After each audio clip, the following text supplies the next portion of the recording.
Les Émirats arabes unis est un pays arabe frère avec lequel nous avons maintes échanges, un éventail très large de coopération dans tous les niveaux. Et à l'heure actuelle, comme on l'a mentionné, le chef de l'État se trouve aux Émirats arabes unis pour des concertations. Pour en savoir plus, nous avons le plaisir d'avoir en ligne son Excellence, l'ambassadeur Ayman Moucharrafa, l'adjoint du ministre des Affaires étrangères. Monsieur l'ambassadeur, bonjour et bienvenue avec nous. Bonjour, bonjour madame.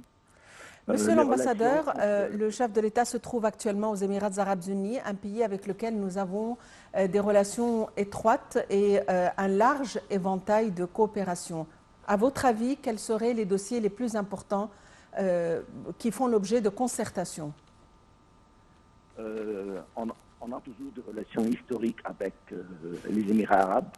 Et le président Sisi, il a des relations très étroites avec les dirigeants des Émirats arabes. Et cette visite est dans le cadre des relations très étroites bilatérales entre l'Égypte et les Émirats.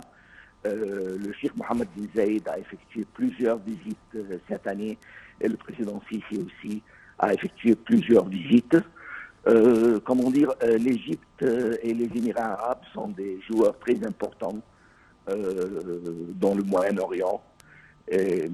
Alors, il y a plusieurs dossiers qui sont de l'intérêt commun, comme le dossier du Moyen-Orient, du problème palestinien, le dossier de la Libye, et le dossier du Soudan, et le dossier aussi de la renaissance de l'eau. Parce que le bassin du Nil, comme vous savez, l'Éthiopie a érigé le dam de la Renaissance. Alors, je pense que ce sera un des dossiers les plus importants que les deux chefs vont examiner. Et puis aussi, il y a, comment dire, les relations économiques. Les Émirats arabes sont considérés un des plus grands investisseurs en Égypte dans plusieurs secteurs économiques, immobiliers, touristiques, hôteliers, dans l'hydrocarbure. Alors, je pense que la situation économique et la coopération économique serait un point très important dans les discussions bilatérales entre les deux chefs d'État.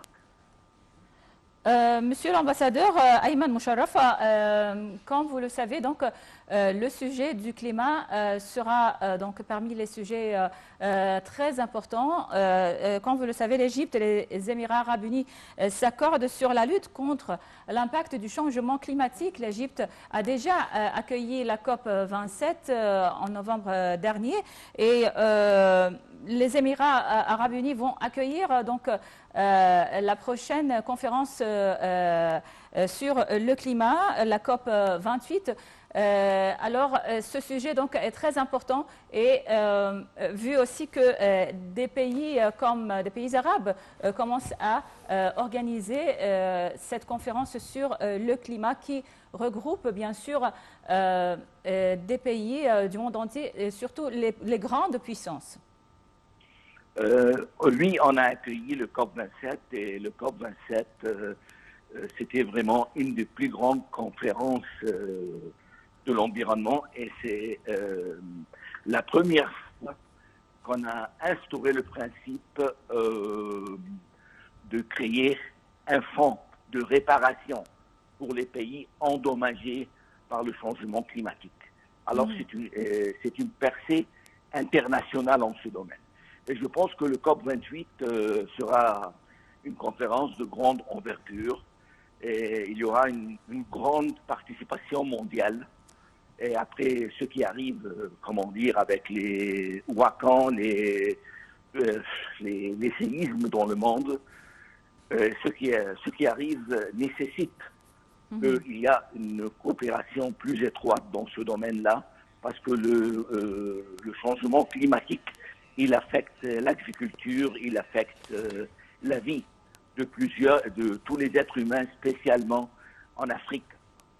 Et il y a comment alors, je pense que l'Égypte attache une importance, une grande importance pour l'environnement. On a plusieurs projets. Oui, bien sûr. Pour créer un environnement qui est sain, comme le nitrogène vert, les fermes solaires. On a une coopération avancée avec les Émirats arabes, qui sont un pays aussi pionnier dans ce domaine-là. Monsieur l'ambassadeur, les Émirats arabes unis ont des investissements importants ici en Égypte. On aimerait jeter la lumière sur l'ampleur des investissements émiratis en Égypte. Je n'ai pas, comment dire, des chiffres qui sont précises, mais les Émirats arabes sont un des plus grands investisseurs, comme j'ai dit, dans le secteur immobilier, et comme la compagnie Amar, par exemple, et dans le secteur touristique. Ils ont fait des acquis de plusieurs chaînes à Sharm el-Sheikh, à Hurghada et au Caire, et même dans le secteur de la consommation. Il y a des grandes compagnies égyptiennes qui ont mis leur action dans la bourse.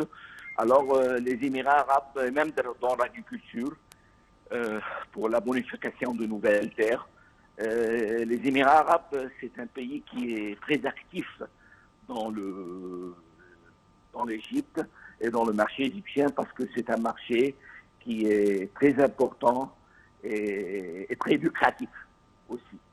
Alors, je considère que les investisseurs émiratis mettent l'Égypte au premier plan sur la carte de diversification des investissements de l'Émirat dans le monde entier. Oui. Monsieur l'ambassadeur, parmi les sujets donc, qui seront discutés, c'est bien sûr les sujets politiques, ce qui se passe bien sûr en Libye, au Yémen, dans les pays arabes, les sujets donc, régionaux d'intérêt commun, aussi les sujets internationaux. Alors, est-ce que vous voyez que la politique ou la vision des deux pays, est-ce que c'est une même vision concernant les dossiers internationaux et arabes? Il y a une convergence dans 90% de tous les dossiers, et spécialement par exemple la Libye. L'Égypte, elle est toujours, elle veut avancer le dialogue national entre les Libyens et convoquer les élections le plus tôt possible et commencer la bataille de la reconstruction de la Libye. Alors, la stabilité de la Libye, c'est très important pour la sécurité nationale de l'Égypte, et aussi les Émirats arabes ont des investissements qui sont importants en Libye aussi. Dans le dossier du Yémen, on a, comment dire, une convergence de point de vue sur tout le dossier. Il y a, comment dire, les efforts tripartites saoudis, émiratis pour trouver une solution à ce problème-là. Et on est à 100% dans notre appui aux frères arabes. Il y a, comment dire, le problème de la Palestine. On est, comment dire, sur le même bateau et sur les mêmes ondes.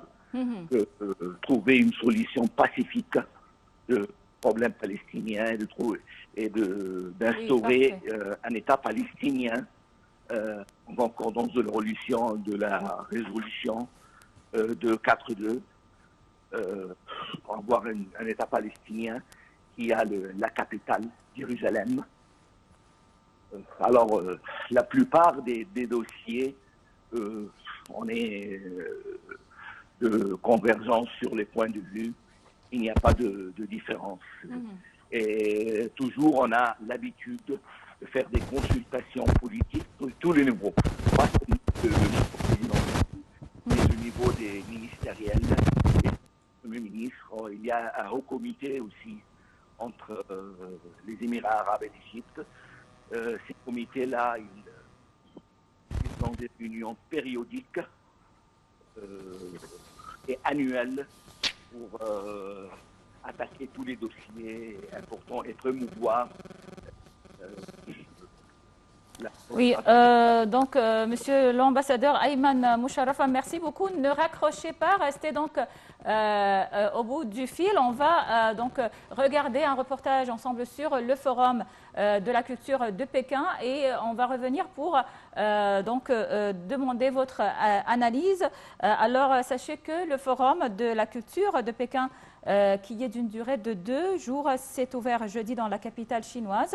Le thème de l'événement de cette année est hériter du patrimoine culturel et promouvoir les échanges et la coopération, une vision exposée dans une lettre envoyée au forum par le président chinois Xi Jinping. Tout de suite le point.